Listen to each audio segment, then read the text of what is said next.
Es un privilegio para mí, en mi posición como pastor, tener la oportunidad de escuchar historias de la gente que está caminando en la vida, en su transitar, en su peregrinaje cristiano de la vida. Y muchos de ustedes que me escuchan me han dado la oportunidad de caminar con ustedes en sus vidas, de tener el privilegio de escuchar su historia, de ayudar con alguna opinión de parte de Dios, de parte de su palabra, de cómo se va a ver ese camino para cada uno de ustedes.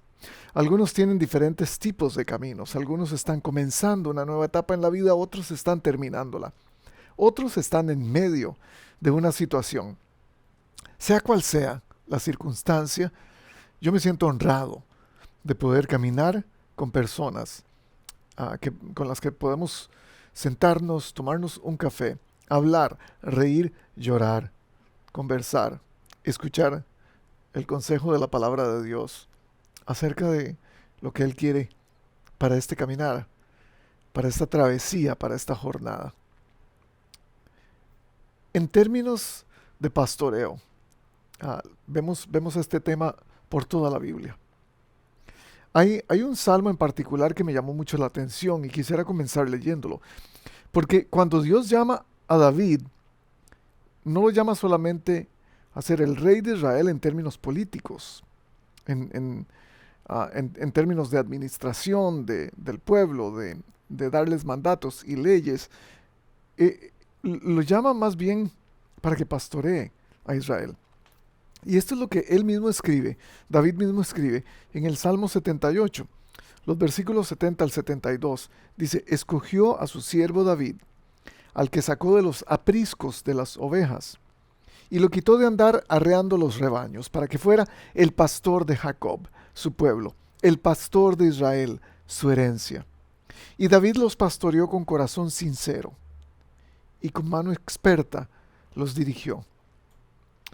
Y me encanta ver esta visión que Dios tiene de David, no solamente como rey, no solamente como líder político, como líder administrativo, como líder judicial, como consejero de Israel, también lo ve como pastor. Porque esa fue su actividad primera. Así fue como comenzó todo. En un campo con ovejas.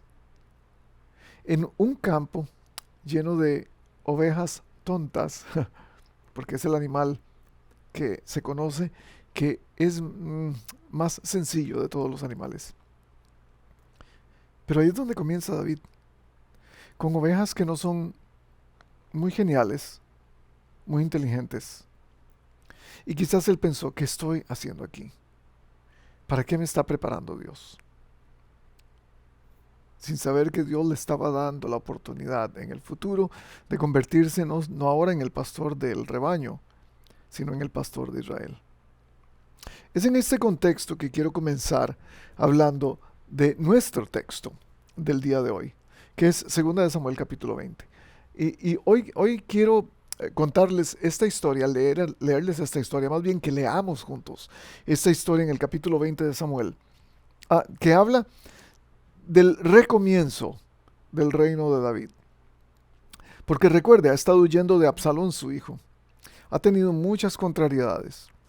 Es hasta la semana pasada, en nuestra historia, que ha cruzado el Jordán y ha llegado a Jerusalén, a su reino, a establecerlo, a la capital, a donde está el templo, a donde está el palacio, a donde ya va a poder reinar en paz.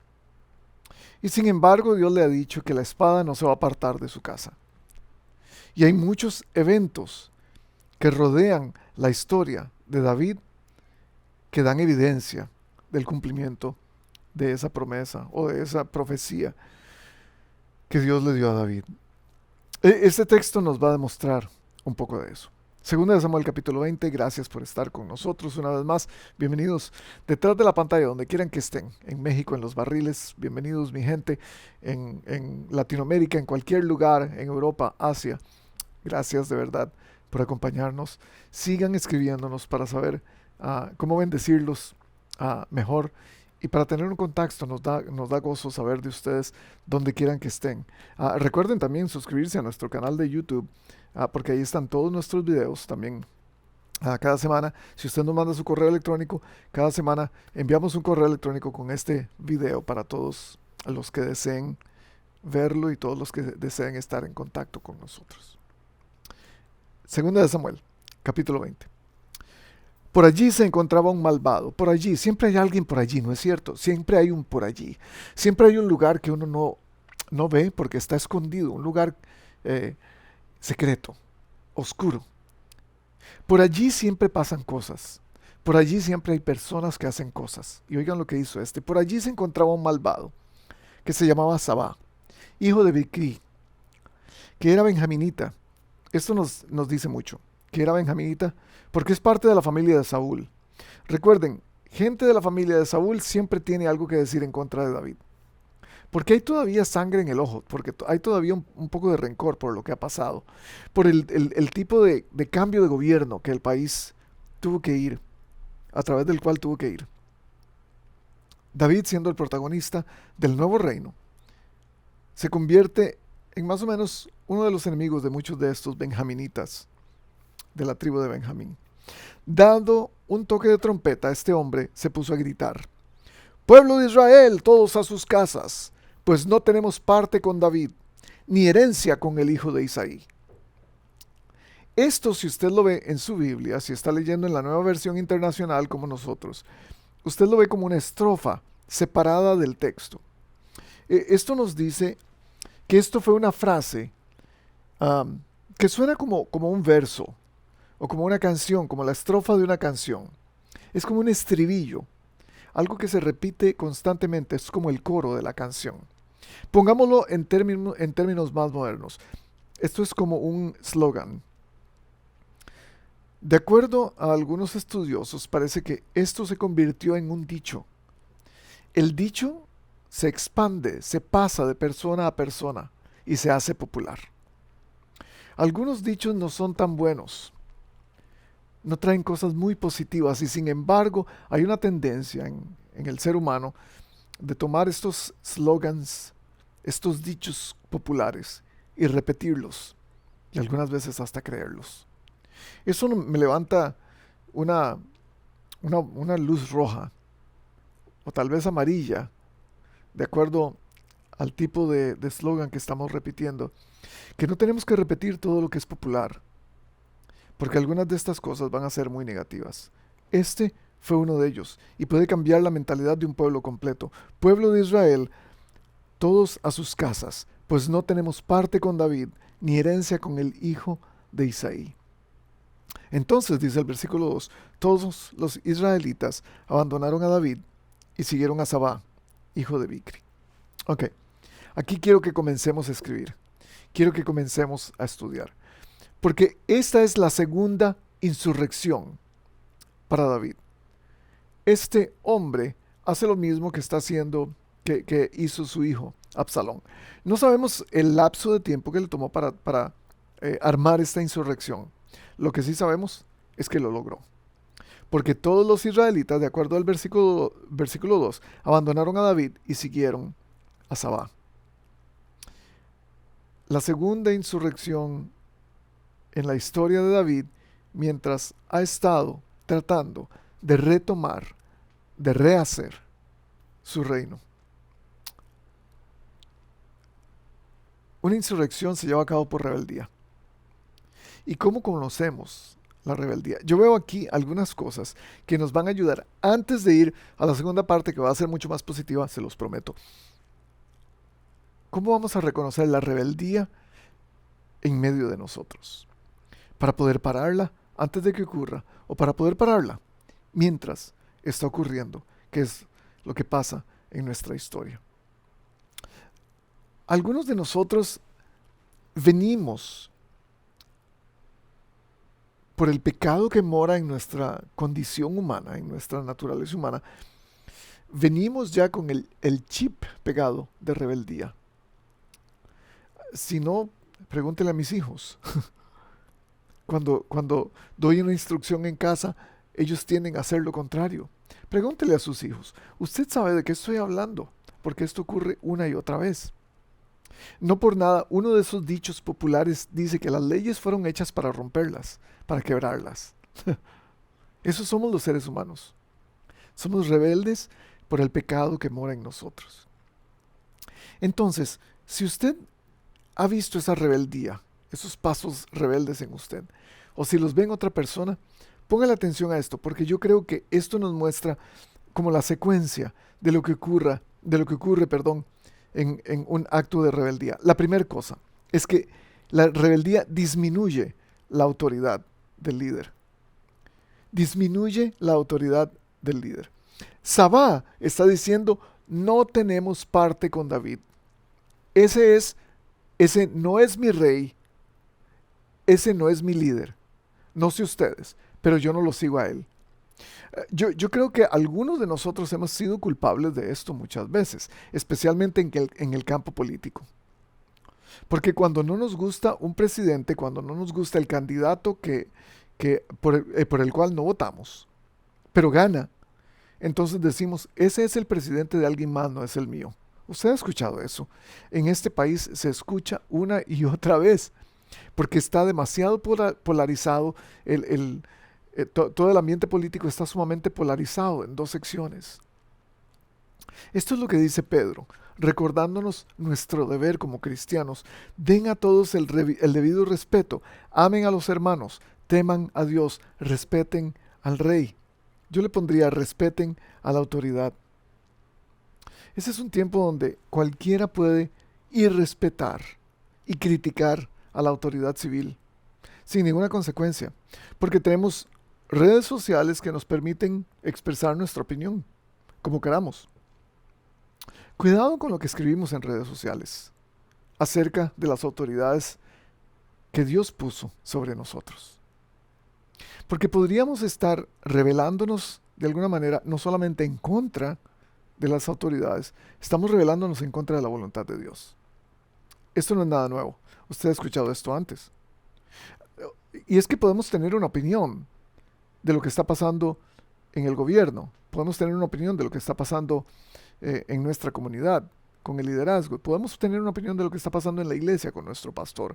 Podemos tener una opinión de lo que está pasando en casa con mi padre, con la persona de autoridad que tiene el puesto de autoridad en mi casa, en la familia. Pero esa expresión no tiene, tu expresión de desacuerdo no tiene que ser revelada en público necesariamente. Puedes tener una opinión, pero debe ser con respeto.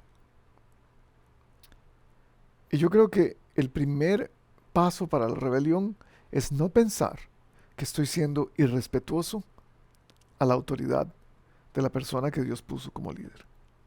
La segunda cosa, el segundo aspecto de la rebeldía es que devalúa la identidad del líder. No solo le irrespeta, irrespeta el papel de autoridad del líder, pero también devalúa su identidad, porque lo tomamos personal.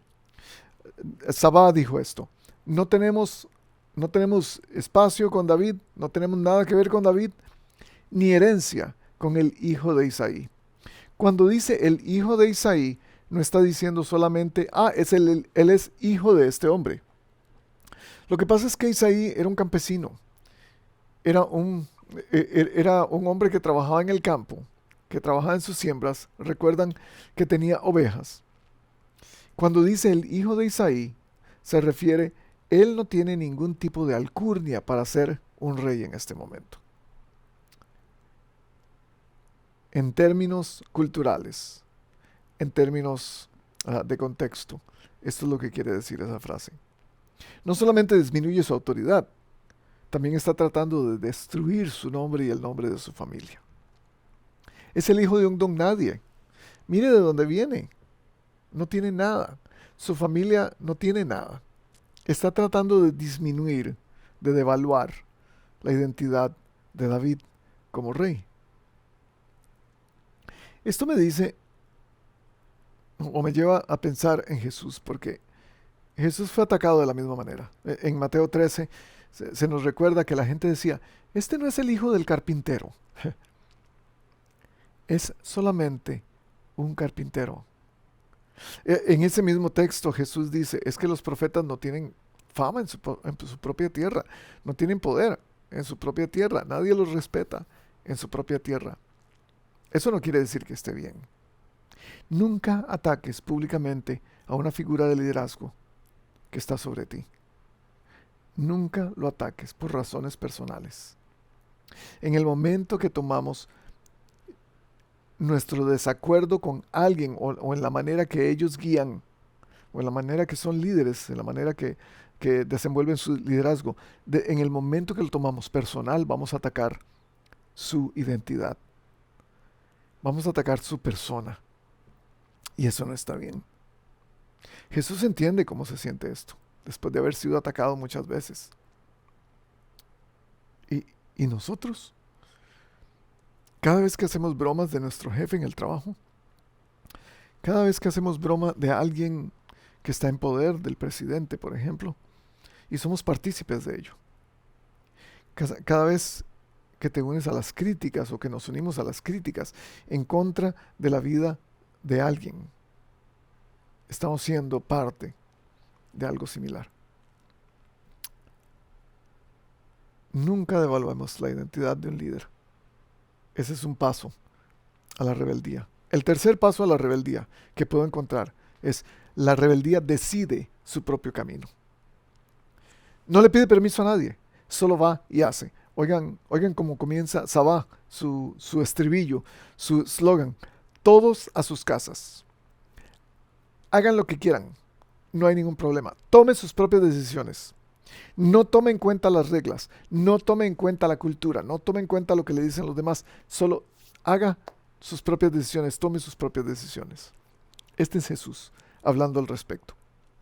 Todo el que me oye estas palabras y no las pone en práctica, Jesús acaba de contar la parábola de la persona que sigue, que lo sigue para formar el reino de los cielos. Todo el que me oye estas palabras y no las pone en práctica es como un hombre insensato que construyó su casa sobre la arena. Cayeron lluvias, crecieron ríos, soplaron vientos, azotaron aquella casa, ésta se derrumbó y grande fue su ruina. Este es el problema cuando decidimos nuestro propio camino. No seguimos el buen consejo, número uno. Pero la segunda cosa es que estamos abiertos a la ruina, al fracaso. Porque tomando nuestras propias decisiones muchas veces pensamos que la razón es nuestra solamente. La rebeldía trata de seguir su propio camino y no escucha razones para seguir el consejo o la guianza de un líder. Un espíritu de insurrección se opone radicalmente a la libertad. No puedes ser libre haciendo lo que te da la gana. Puedes ser libre haciendo lo que Dios nos dice que hagamos, porque Él nos da la libertad de hacerlo. Son dos conceptos que quizás se oponen el uno al otro. ¿Cómo voy a ser libre si estoy haciendo lo que Dios me dice? Porque conoceremos la verdad, dice la Biblia. Y si seguimos la verdad de Cristo, vamos a poder ser libres. Pero la cuarta cosa acerca de la rebeldía es que divide la opinión del resto. No solamente decide su propio camino, no solamente disminuye la autoridad del líder, no solamente devalúa la identidad del líder también, disminuye su autoridad, pero también divide la opinión del resto de las personas. O sea, no se encarga solamente de atacar a la persona que está en liderazgo. Trata de hacer división en medio de los que están siguiendo a esa persona. Todos los israelitas, dice el versículo 2, abandonaron a David y siguieron a Sabá, hijo de Bicri. Es una invitación a la división, una invitación al caos, una invitación a que todo el mundo haga lo que ellos quieren y no importa si están de acuerdo o no. En la naturaleza pecadora de las personas, esto es lo normal. Nosotros venimos una vez más con ese chip divisor. Tratamos de de pensar que no necesitamos a nadie, que nadie tiene que decirnos qué hacer y cómo hacerlo. Algunas personas tenemos un problema grande. Algunos seres humanos tenemos un problema grande con la autoridad. Y no queremos seguirla porque pensamos que nos van a poner debajo de sus pies, debajo de la planta, de la suela del zapato. Así que voy a hacer todo lo que me da la gana. Y voy a tratar de llevarme conmigo a todos los que pueda. Voy a tratar de poner duda acerca del liderazgo de una persona en todos los que pueda. Esta es la triste realidad de Sabá. Esto fue lo que hizo. Trajo división. Desintegró la autoridad y también la visión personal que la gente tenía en David. Hizo lo que quería. Pablo le recomienda a Tito en el capítulo 3 de su libro: si entre ustedes hay individuos que causan divisiones, dales una primera y una segunda advertencia. Después de eso, no tengas más que ver con ellos. Ese es el consejo bíblico. Y muchos de nosotros que seguimos pensando en rebelión, que seguimos actuando en rebelión, no sabemos que lo que estamos haciendo es creando una pared entre otros y nosotros, entre Dios y nosotros. Déjenme leer el resto de la historia, porque termina de una manera más positiva, se los prometo. No es tan negativa como esto. Solo quiero quiero darnos el contexto de dónde viene el comienzo o la renovación del reino de David, para que entendamos cómo Dios está tratando de reinstalar su reino aquí en la tierra, después de la venida del Mesías. Seguimos leyendo. Los de Judá por su parte, estamos en el versículo 2, parte 2. Los de Judá por su parte se mantuvieron fieles a su rey y lo acompañaron desde el Jordán hasta Jerusalén. Esto nos da esperanza, solamente este versículo. Pero vamos a volver ahí. No se quede con las ganas, para que usted no se quede con las ganas. Vamos a volver ahí. Vamos a seguir leyendo la historia para que tengamos el contexto completo. Cuando el rey David llegó a su palacio en Jerusalén, sacó a las 10 concubinas que había dejado a cargo del palacio y las puso bajo vigilancia. Siguió manteniéndolas, pero no volvió a acostarse con ellas. Hasta el día de su muerte quedaron encerradas y viviendo como si fueran viudas. Quizás una acción sumamente extrema. No entendemos por qué David lo hizo así. Posiblemente hay cuestiones culturales que tuvieron que ver con todo esto. Sin embargo, algo que me dice esto es que el pecado de una persona alcanza a muchas otras, y a veces pensamos que nuestro pecado es solo de nosotros y pensamos: lo que yo hago, mi rebelión, no tiene nada que ver con los demás, es lo que yo hago. Y si hay consecuencias, yo me encargo de ellas, no hay problema. Y muchas veces no entendemos que nuestro pecado trasciende a nosotros mismos y va a llegar a otras personas que están cerca de nosotros. Va a haber afectados directos y también indirectos de nuestro pecado.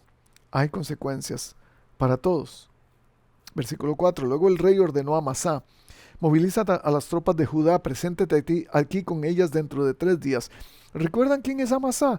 Sí, es el general de Absalón, del ejército de Absalón. Porque recuerdan en el capítulo anterior, cuando Joab le llama la atención, que era el general del ejército de David, le llama la atención a David que se levante, que deje de llorar, porque él necesita ser el rey, no necesita ser un llorón.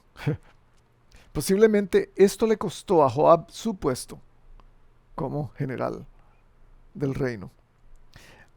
David le manda a decir a la gente de Israel: vuelvan, ya estamos listos para que hagan a David rey una vez más, para que me hagan rey, su rey otra vez. Y David le manda a decir a Amasá, que era el general del ejército de Absalón: ya Joab no es mi general, tú puedes ser mi general. Y es por eso que Amasá es ahora el general del ejército de David. Le ordenó a Amasá: moviliza las tropas de Judá y preséntate aquí con ellas dentro de 3 días. Amasá salió para movilizar las tropas, pero no cumplió con el plazo, se atrasó. me parece que no era un general muy bueno. Parece que no era la persona indicada para este puesto. Y vamos a llegar ahí. Por eso David le dijo a Abisai: ahora Sabá, hijo de Bicri, va a perjudicarnos más que Absalón. Así que hazte cargo de la guardia real y sal a perseguirlo, no sea que llegue a alguna ciudad fortificada. Todo esto porque Amasá no tuvo la capacidad de poner al ejército, de juntar al ejército para salir a la campaña que David le dijo que saliera. Yo pienso que hay varias opciones. Posiblemente el ejército no estaba respondiéndole porque era el nuevo, el jefe nuevo. Y es una manera de rebelarse también. Lo vemos una y otra vez, esto de la rebelión. Entonces los soldados de Joab, junto con los quereteos, los peleteos y todos los oficiales bajo el mando de Abisai, salieron de Jerusalén para perseguir a Sabá, hijo de Bicri. Note esto: Abisai, que es hermano de Joab, está ahora a cargo de la guardia real de David. Por ende, Joab está debajo de él. Abisai es el que da las órdenes. Joab es uno de los comandantes de su ejército, pero no es el mero mero. No es el jefe. Ya no es el jefe. Al llegar a la gran roca que está en Gabaón, Amasá le salió al encuentro. Al fin apareció. Joab tenía su uniforme ajustado con un cinturón y ceñida al muslo llevaba una daga envainada. Pero al caminar la daga se le cayó. Con la mano derecha, Joab tomó a Amasá por la barba para besarlo, una costumbre eh, muy cultural, mientras le preguntaba: ¿cómo estás, hermano? Muy engañoso, muy persuasivo. Déjame saludarte, darte un beso y llamarte hermano. Amasá no se percató de que en la otra mano Joab llevaba la daga. Así que Joab se la clavó en el vientre y las entrañas de Amasá se derramaron por el suelo. Amasá murió de una sola puñalada y luego Joab y su hermano Abisai persiguieron a Sabá, hijo de Bicri. Terrible. No entendemos a este tipo Joab. Sabemos que tenía celos de Amasá porque le había quitado el puesto, obviamente. Pero ¿por qué lo mata de esa manera? Ya Joab había sido probado en varias maneras. Recuerden que Joab fue quien mató a Absalón, después de que David le dio la orden de no hacerlo. Otra razón por la que posiblemente ya no tenía el puesto de general del ejército. Es un hombre muy interesante. Aquí entonces, sin ningún tipo de conciencia, mata directamente al nuevo general de las tropas de David. Yo me pregunto si hay algo debajo de eso que no podemos ver, que no nos está siendo descrito en el texto.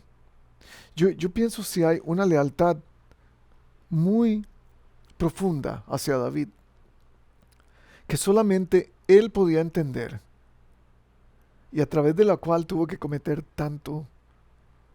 tantos homicidios. No sé.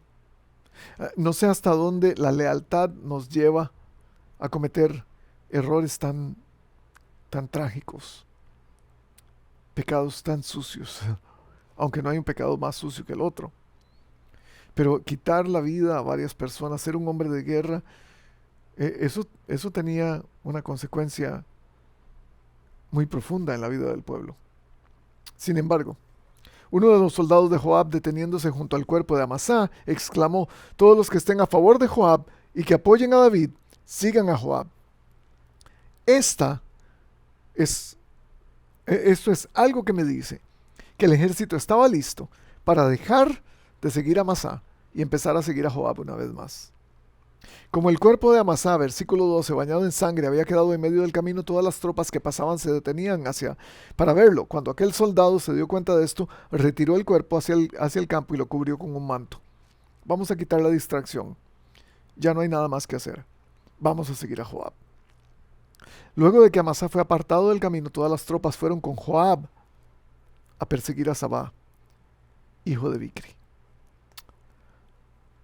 Sabá recorrió todas las tribus de Israel hasta llegar a Abel Bet-Macá. Y allí todos los del clan de Bicri se unieron. Las tropas de Joab llevaron a la ciudad de Abel Bet-Macá y la sitiaron. Parece que esta ciudad es una ciudad de refugio donde se escondió a Amasa. Saba. Las tropas de Joab llegaron a la ciudad de Abel Bet-Macá y la sitiaron. Construyeron una rampa contra la fortificación para atacar la ciudad, y cuando los soldados comenzaban a derribar las murallas, una astuta mujer de la ciudad les gritó: escúchenme, escúchenme, díganle a Joab que venga acá para que yo pueda hablar con él.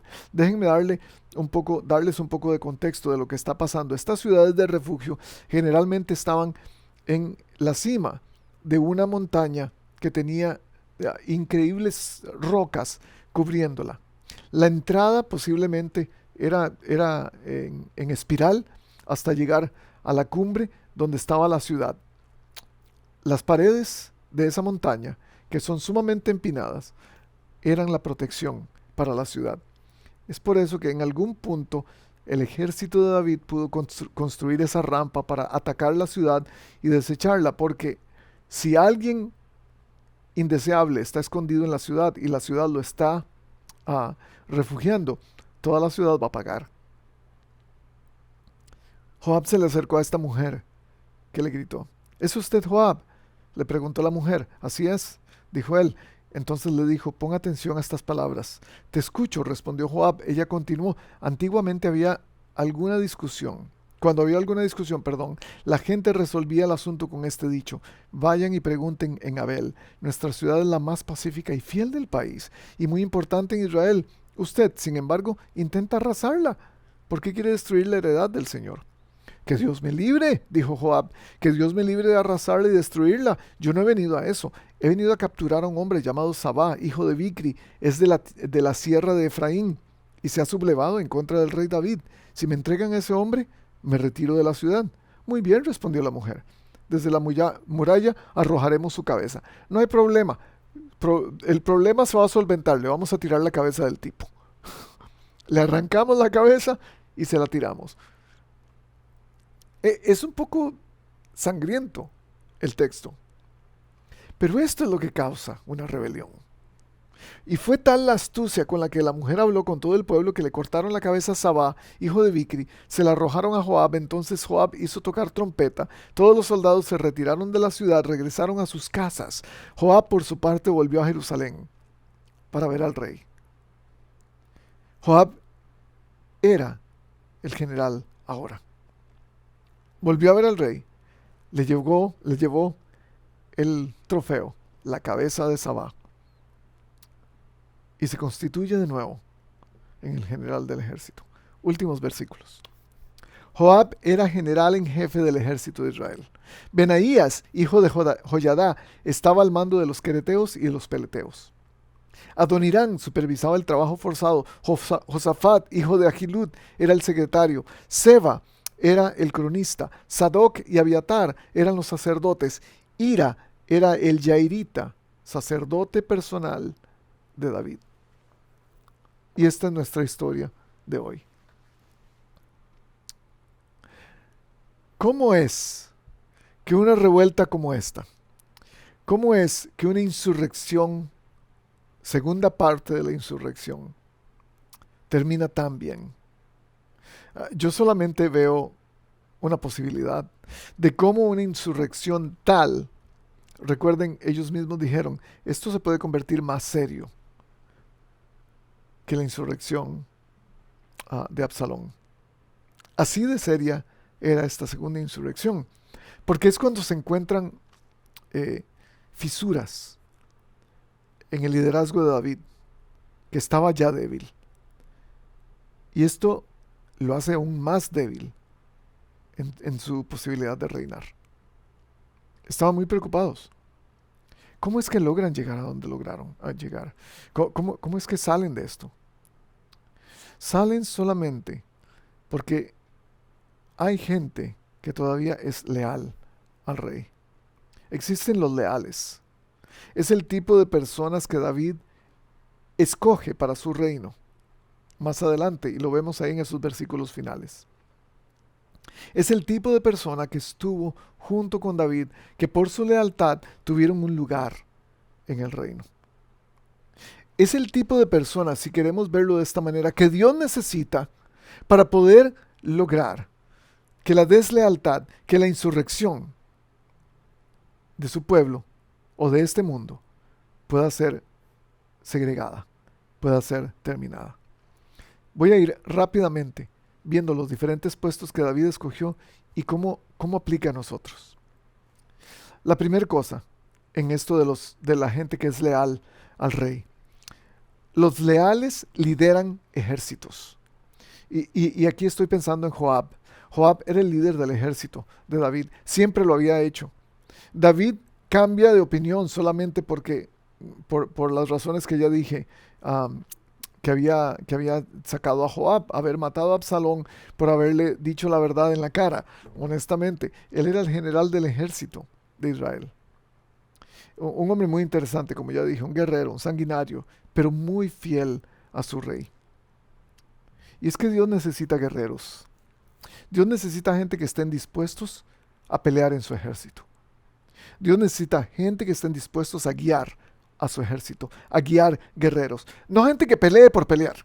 Dios no necesita gente peleadora.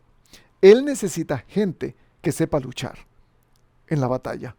Porque de acuerdo a Efesios 6, nuestra lucha no es contra carne ni contra sangre, es contra principados, contra potestades en las regiones celestes.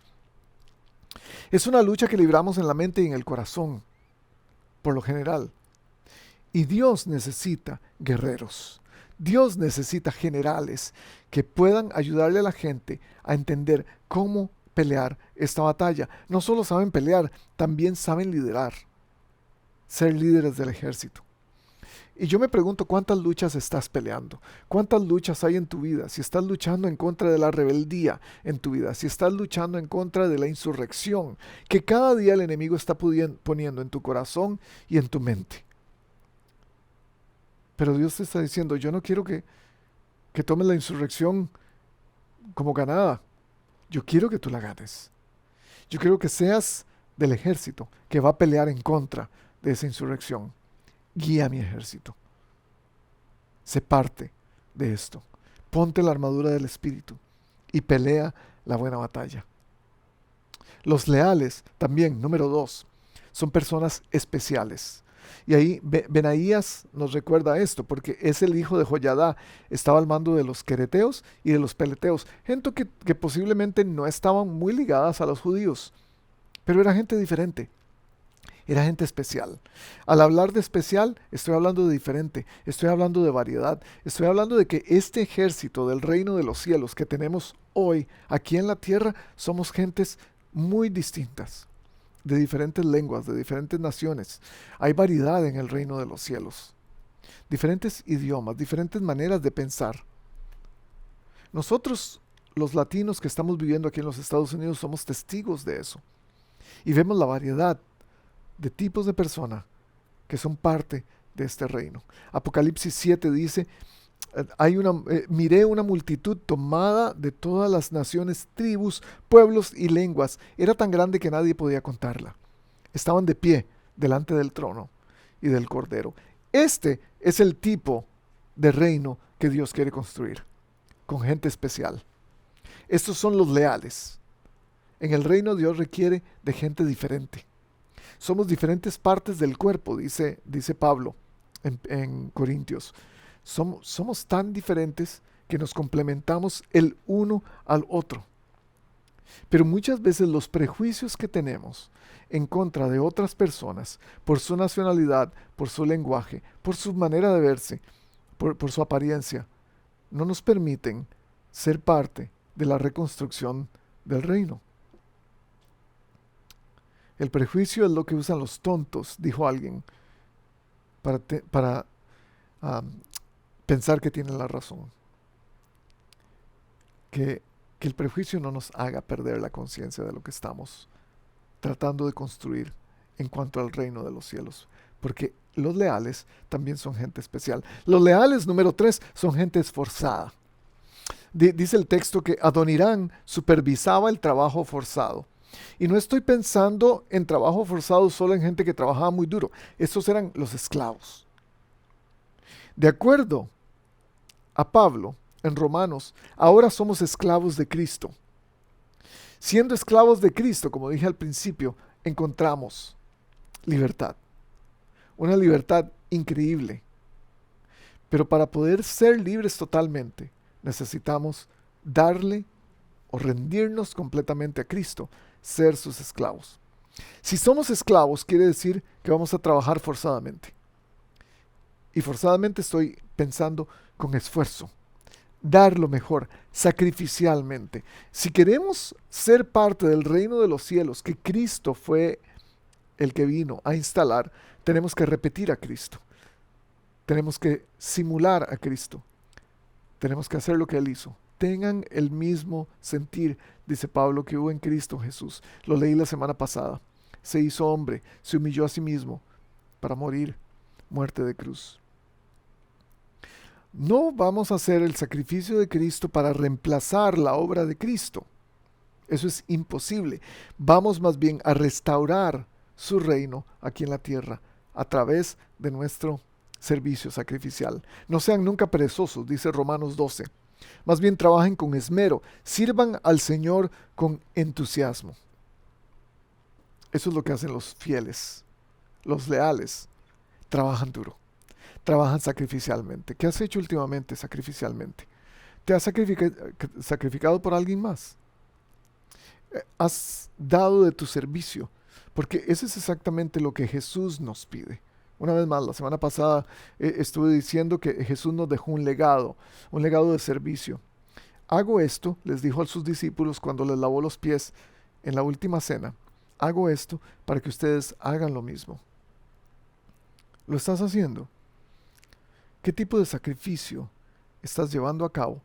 No solamente porque vas a recibir algo, sino porque tu maestro, porque tu rey, lo hizo por ti primero. Siguiente cosa. Los leales saben expresarse. Josafat, hijo de Ahilud, era el secretario.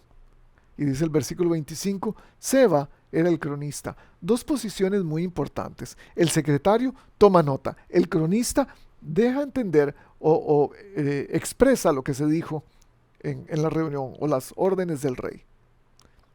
El secretario sabe escribir. El cronista sabe revelar, sabe expresarse, sabe relatar.